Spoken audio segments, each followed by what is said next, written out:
साथीहरू हेर्नु न आज चाहिँ यो डगी चाहिँ मेरो घरमा आउँछ नि त अरू बेला आउँथ्यो होइन यहाँ सिलगढीको घरमा अनि अहिले हामी त थिएन अस्ति कति भएको थियो आमा पनि बित्नु भएर हामी त उतै गएको थियो अनि यो फेरि आएछ नि त हामी आएको चाल पाएर यसलाई खाना दिन्छु अनि यो चाहिँ यसको मुखमा चाहिँ खै पुरा घाउ भएछ हौ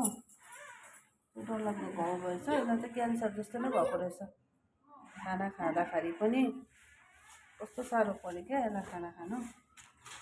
अनि मैले एनजिओसँग बात त गरेको छु अब सायद यसलाई ट्रिटमेन्टको लागि पनि लान्छ होला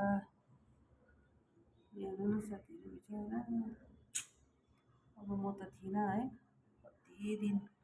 बाद आएको र पनि यसलाई हामीले खाना दिन्थ्यो नि त अहिले खाना दिएर चाहिँ सुतिरहेछ